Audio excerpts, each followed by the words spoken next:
misalnya bannya terlalu tinggi dari 1,8 bar, itu kan terlalu kenceng bannya. Jadi itu nggak akan ada gripnya. Jadi sebenarnya apa yang diatur tuh sebenarnya udah oke. Dan bahkan Marc Marquez sendiri bilang memang ini menyulitkan buat kita.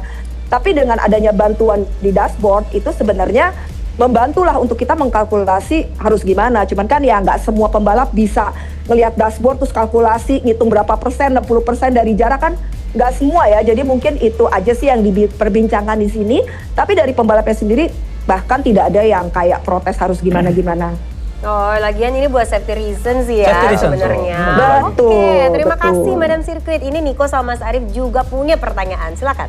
Ya, saya dulu ya Mbak. Dian, halo. Oke. Mbak, kalau Mas di sana Arief. kan di media ini kan kelihatannya adem ayem nih. Martin udah free practice oke, lolos Q2 langsung, tapi dan udah damai gitu. Tapi gimana damai dengan Aprilia maksudnya? Tapi gimana sih kondisi gesturnya secara real ya di sirkuit itu kayak apa? Antara Martin ya. Off cam-nya antara Martin dan Aprilia.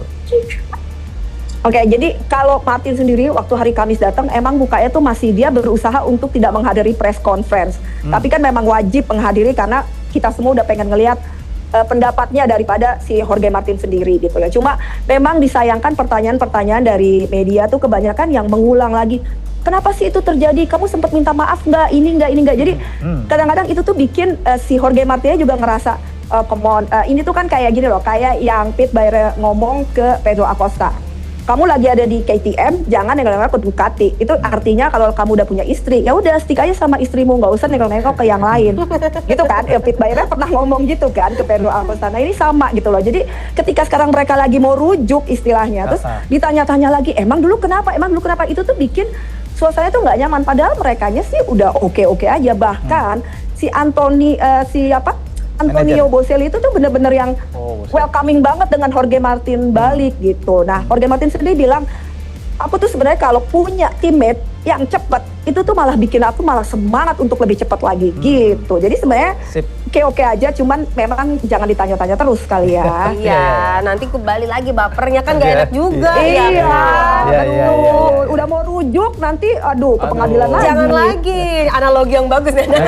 Bagus. Ini yang ngomongin off cam, bukan cuma Martin doang. Tadi juga Niko bilangnya soal Pecco ya? Iya betul nih, Pecco nih. Mbak Dian, aku mau tanya soal Pecco. Kemarin kita lihat ya, Pecco tensinya super tinggi nih di garasi ya. Kita lihat setelah latihan, setelah sprint, dia nampak sangat kesal dengan timnya. Nah, kira-kira suasana di garasi itu apakah terbawa juga oleh Pecco saat berada di luar garasi ya? Kita bilang pedok lah ya. Nah, menurut pandangan Mbak Dian ini bagaimana? Pecco terhadap fans tetap sama, tetap tersenyum. Tapi memang ketika Pecco menghadapi media debrief, itu memang terlihat mukanya tuh agak sedikit kayak, kenapa sih masalah tuh selalu datang buat aku. Waktu praktis, dia keputusan yang soal medium sama soft.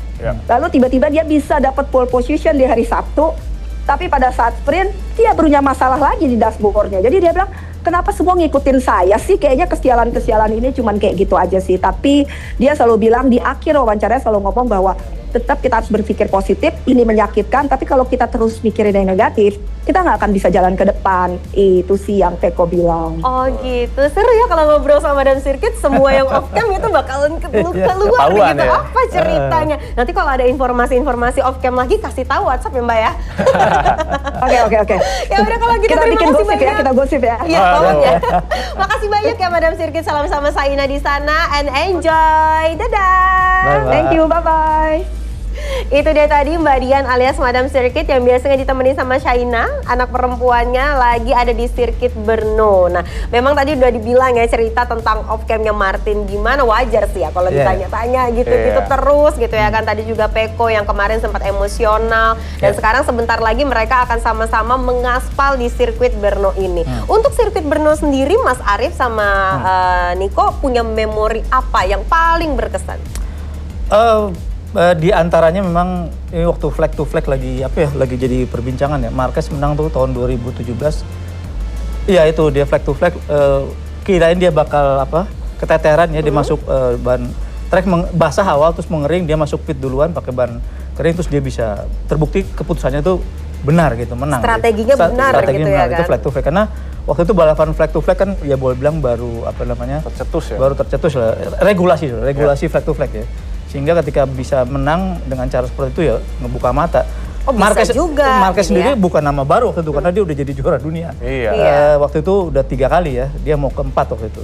Oh, oke. Niko sama atau ada cerita yang beda lagi dari Brno? Oh, aku sih dari pertarungan ya. Antara Dani Pedrosa versus Jorge Lorenzo di tahun 2012 di mana itu adalah sebuah pertarungan yang luar biasa ya. Salah satu pertarungan Memorable, dari The Fantastic Four ya, Jorge Lorenzo. Ya. Kalau itu ada Valentino Rossi, Casey Stoner dan juga Dani Pedrosa, dan itu adalah pertarungan yang sangat sengit. Kita lihat pertarungannya sampai hampir memasuki ke pit loh itu. Itu benar-benar intens banget dan itu menjadi salah satu pertarungan penting untuk perebutan gelar juara dunia 2012 tahun itu ya. Kita juga pengen tuh drama-drama kayak gitu ada lagi gitu ya kan, seru gitu. Nah selain itu pasti masih banyak lagi memori-memori yang terjadi di sirkuit Brno. Selain yang Mas Arief sama Niko sampaikan, masih ada lagi, ini dia GP Money. Perburuan tahta juara dunia berlanjut di Automotodrome Brno. Absen selama 4 tahun, gelaran MotoGP kembali hadir di Republik Ceko. Marc Marquez melesat jauh di puncak klasemen, diikuti sang adik Alex Marquez dan juara dunia 2 kali Francesco Bagnaia.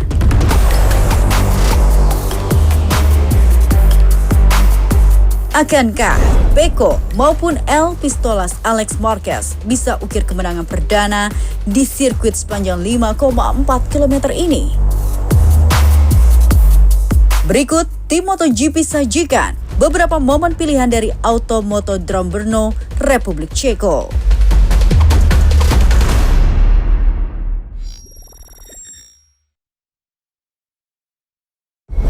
So welcome back to Brno. I'm Nick Harris, sitting alongside me Gavin Emmett. Dani Pedrosa lines up on the outside. He needs to finish ahead of Lorenzo. Dua maestro Spanyol bertarung sengit pada GP Ceko 2012. Oh, blocking maneuver there by Pedrosa. Lorenzo's gone through. Through he goes. He was the stadium section for Lorenzo. Dani Pedrosa dan Jorge Lorenzo saling salib side by side dan bergantian memimpin berkali-kali sepanjang balapan. Here comes Pedrosa now. Dani Pedrosa's alongside into the final. Lorenzo overtaking pada lap terakhir, namun Pedrosa berbalik unggul pada tikungan 13 dan tak terbendung hingga garis finish, sekaligus memastikan kemenangan La Pulga dengan selisih waktu hanya 0,178 detik. Dani Pedrosa wins here in Brno from Jorge Lorenzo. What a battle! The boys are back in town. Marc Marquez got a flyer from pole position. Marc Marquez ukir kemenangan sensasional di Brno. Pria Cervera mengawali start dari pole position namun tercecer jauh akibat melakukan pergantian ban. This is with slick tyres. How much longer are these rain tyres? Even the harder options, the medium tyres, going to last on this rapidly drying surface. Perlahan tapi pasti, sang juara dunia 8 kali berhasil menyalip satu persatu lawannya dan menguasai podium. An absolutely masterclass of riding and tactics to open up an advantage in the World Championship battle. Lorenzo's lining something up here. He used a really nice sweeping line there and he's trying to get on the power. Andrea Dovizioso, Jorge Lorenzo, dan Marc Marquez memukau publik Brno pada Grand Prix Ceko 2018. That had been worked on from turn 11 and is it 2 in 1? Buy one, get one free. Bertarung sengit sepanjang balapan, sang Desmo Devi berhasil kunci kemenangan diikuti Porfuera yang finish posisi kedua dan si Baby Alien yang harus puas berada di urutan ketiga. And Dovizioso has taken the victory here in Brno from Jorge Lorenzo and Marc Marquez. But it's coming, and it's coming now. Up the inside he goes. The rookie, Brad Binder. 9 Agustus 2020 menjadi hari yang sangat istimewa bagi Brad Binder dan KTM. Brilliant, you beauty. A blazing victory for Binder. A new star is born. Pria yang dijuluki Bradical torehkan rekor pada GP Ceko 2020 usai berhasil keluar sebagai rider pertama Afrika Selatan yang injakan kaki di podium tertinggi pada kelas MotoGP.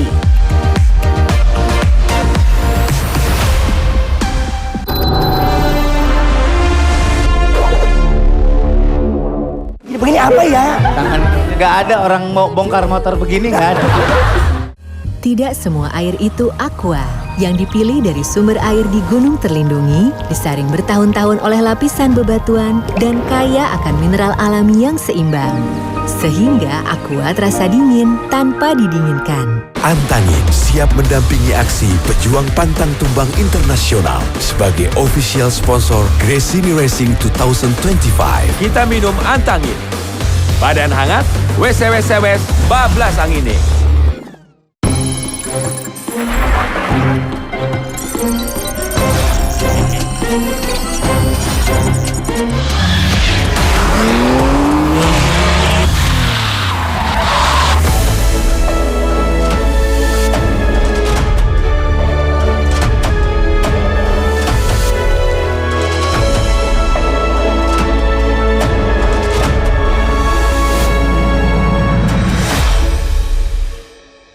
Antanin siap mendampingi aksi pejuang pantang tumbang internasional sebagai official sponsor Gresini Racing 2025. Kita minum Antangin. Badan hangat, wes bablas angine. Senang belanja? Atau hobi kulineran? Ups, nanti dulu. Keran kan lebih menguntungkan, untungnya lebih banyak. Jangan gegabah, apalagi tergiur harga murah. Bahkan kalau untuk ukuran wangi, produk yang asli itu nggak wangi justru. Di mana ada cuan, di situ para oknum curi-curi kesempatan. Teliti sebelum membeli, supaya terhindar dari para oknum nakal. Kepo, setiap Kamis dan Jumat jam 1:30 siang, di Trans 7 aja. Antanin siap mendampingi aksi pejuang pantang tumbang internasional sebagai official sponsor Gresini Racing 2025. Kita minum Antangin. Badan hangat, wes bablas angine. On the Spot yang pertama hadir menyajikan informasi kompilasi terupdate dari dalam hingga luar negeri. Unik dan pastinya menghibur. Semua di On the Spot. Setiap hari jam 6 sore di Trans 7 aja. Berasa capek dan gak enak badan, tapi masih ada kerjaan. Recharge dengan Enervon C. Dengan vitamin C dan B kompleks, biar gak gampang capek, bantu pemulihan, dan perkuat imun. Saat kamu jadi andalan, andalkan Enervon C. Kalian suka speakin hal-hal yang lagi rame banget? Apakah ini memang pola kerja daripada Kejaksaan Agung? Eits, jangan langsung asal speak deh. Kalau belum nonton, speak up. Makanya speak yang penting, bukan yang penting speak. Gitu, denger nggak? Bersama komika Apos Hutagaol yang bakal ngerosting abis para viral maker. Speak up. Setiap Selasa dan Rabu jam 1:30 siang. Di Trans 7 aja. Antanin siap mendampingi aksi pejuang pantang tumbang internasional sebagai official sponsor Gresini Racing 2025. Kita minum Antangin. Badan hangat, wes bablas angine. Lenka, Iya. aku mau kasih kamu sesuatu. Apa itu? Coba tangannya begini. Ini apa? Itu tinta aku buat kamu. Lapor Pak. Setiap Senin sampai Jumat jam 9:30 malam. Antanin siap mendampingi aksi pejuang pantang tumbang internasional sebagai official sponsor Gresini Racing 2025. Kita minum Antangin. Badan hangat, wes bablas angine. Saya fans sama program ini, saya. Bercanda terus, gak ada habisnya. Paling ketangkep bawa sayur lodeh. Cakep deh. Serius nontonnya?